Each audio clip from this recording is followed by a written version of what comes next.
Lecture du livre des Actes des Apôtres. Quittant l'île de Chypre pour l'Asie mineure, Paul et ceux qui l'accompagnaient s'embarquèrent à Paphos et arrivèrent à Pergé en Pamphylie. Mais Jean-Marc les abandonna pour s'en retourner à Jérusalem. Quant à eux, ils poursuivirent leur voyage au-delà de Pergé et arrivèrent à Antioche de Pisidie. Le jour du sabbat, ils entrèrent à la synagogue et prirent place. Après la lecture de la loi des prophètes, les chefs de la synagogue leur envoyèrent dire « Frères, si vous avez une parole d'exhortation pour le peuple, parlez. » Paul se leva, fit un signe de la main et dit « Israélites, et vous aussi qui craignez Dieu, écoutez. Le Dieu de ce peuple, le Dieu d'Israël a choisi nos pères. Il a fait grandir son peuple pendant le séjour en Égypte, et il l'en a fait sortir à bras étendus. Pendant une 40aine d'années, il les a supportés au désert, et après avoir exterminé tour à tour 7 nations au pays de Canaan, il a partagé pour eux ce pays en héritage. Tout cela dura environ 450 ans. Ensuite, il leur a donné des juges, jusqu'au prophète Samuel. Puis ils demandèrent un roi, et Dieu leur donna Saül, fils de Kish, homme de la tribu de Benjamin, pour 40 années. Après l'avoir rejeté, Dieu a, pour eux, suscité David comme roi, et il lui a rendu cet hommage. J'ai trouvé David, fils de Jessé. C'est un homme selon mon cœur, qui réalisera toutes mes volontés.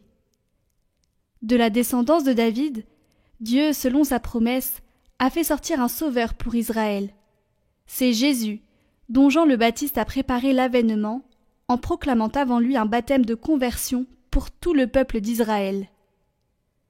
Au moment d'achever sa course, Jean disait « Ce que vous pensez que je suis, je ne le suis pas.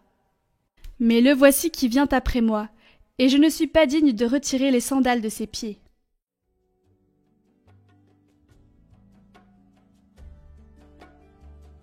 Ton amour, Seigneur, sans fin je le chante. L'amour du Seigneur, sans fin je le chante. Ta fidélité, je l'annonce d'âge en âge. Je le dis, c'est un amour bâti pour toujours. Ta fidélité est plus stable que les cieux. J'ai trouvé David, mon serviteur. Je l'ai sacré avec mon huile sainte. Et ma main sera pour toujours avec lui. Mon bras fortifiera son courage. Mon amour et ma fidélité sont avec lui. Mon nom accroît sa vigueur. Il me dira, tu es mon Père, mon Dieu, mon roc et mon salut.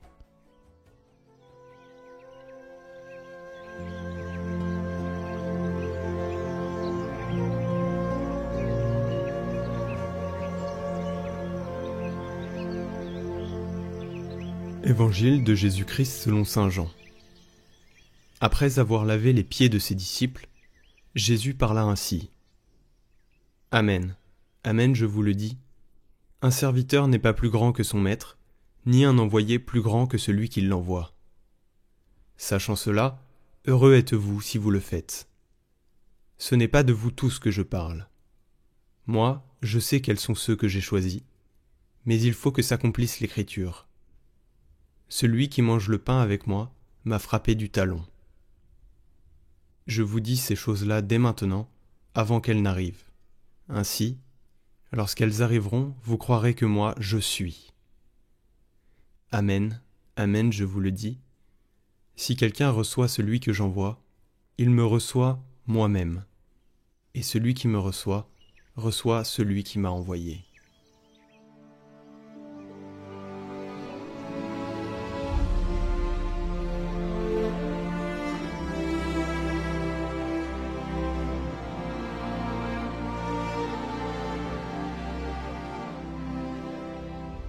Commentaire de saint Théodore le Studite. Un serviteur n'est pas plus grand que son maître. Rappelez-vous ces merveilles qu'il a faites pour nous dans le passé et celles qu'il accomplit encore.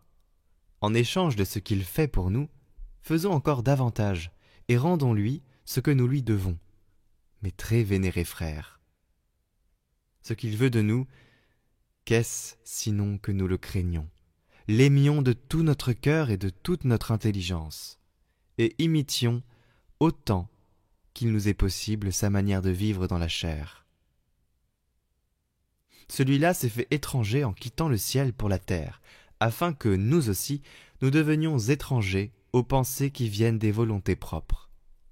Lui-même a obéi à son Père afin que nous aussi obéissions sans hésitation.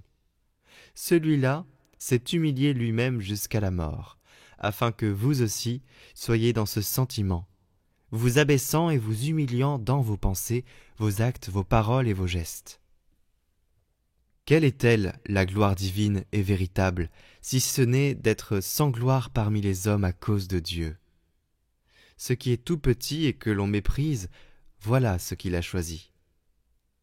Mon Sauveur est Dieu qui a revêtu notre chair pour confondre ce qui est célébrité et richesse des hommes.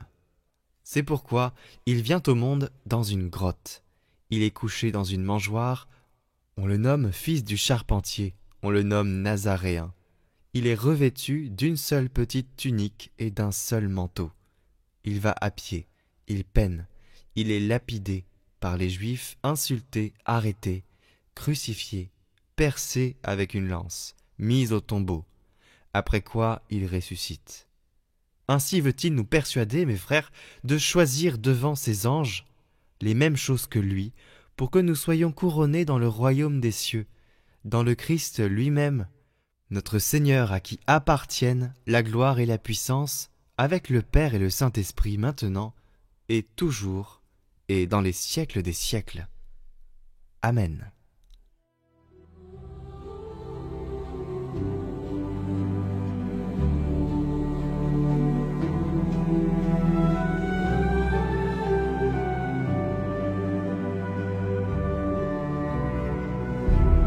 Au nom du Père et du Fils et du Saint-Esprit. Amen.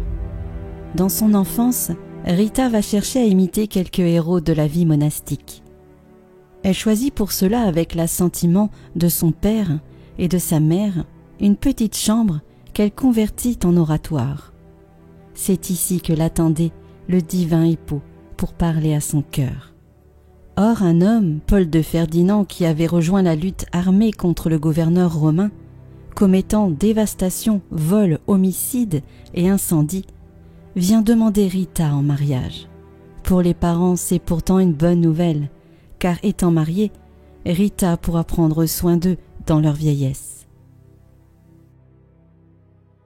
Le pape Jean-Paul II avait proclamé aux jeunes, lors des JMJ, « Vous les jeunes, n'éteignez pas les grands désirs de votre cœur. » Oui, les désirs grands de notre cœur viennent de Dieu.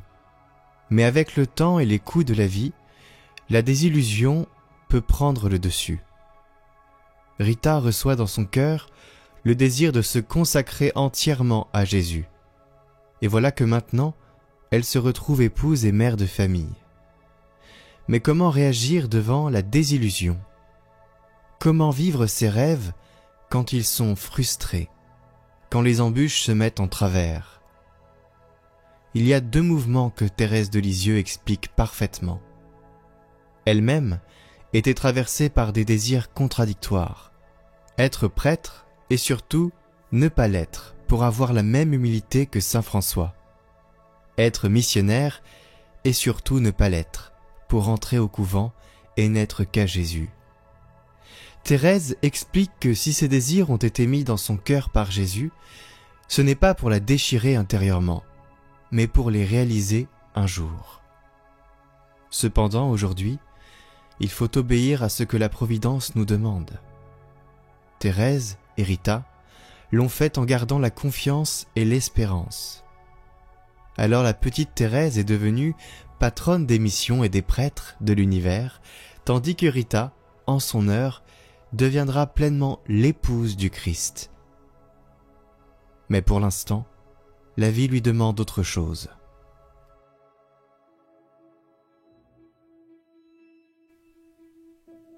Sainte Rita, dès votre jeunesse, vous avez compris combien il est bon de se donner au Seigneur Dieu, et vous l'avez servi avec un cœur rempli d'amour. Votre pouvoir auprès de Dieu est grand. Veuillez jeter sur moi un regard de bonté. Obtenez-moi de Jésus le pardon de mes péchés. la force de pratiquer la charité et la grâce particulière que j'implore. Sainte Rita, vous êtes l'avocate des causes désespérées. Répondez à ma confiance et venez à mon secours. Amen. Bienheureuse Sainte Rita, toi qui as toujours mis ta confiance en Dieu, toi qui as su aimer et pardonner au nom du Christ en te laissant guider chaque jour par la lumière de l'Esprit Saint, écoute la prière que nous te présentons, humblement et avec confiance. Intercède auprès de Dieu, Tout-Puissant et Miséricordieux, qu'il nous accorde la paix du cœur, afin que nous puissions, comme toi, vivre dans la foi et dans l'amour sans jamais désespérer. Nous pourrons ainsi parvenir un jour, avec toi et tous les saints, à la joie éternelle de la communion, avec le Père, le Fils et le Saint-Esprit. Amen. Notre Père, qui es aux cieux, que ton nom soit sanctifié, que ton règne vienne, que ta volonté soit faite sur la terre comme au ciel. Donne-nous aujourd'hui notre pain de ce jour, pardonne-nous nos offenses, comme nous pardonnons aussi à ceux qui nous ont offensés, et ne nous laisse pas entrer en tentation, mais délivre-nous du mal. Amen. Je vous salue Marie, pleine de grâce. Le Seigneur est avec vous.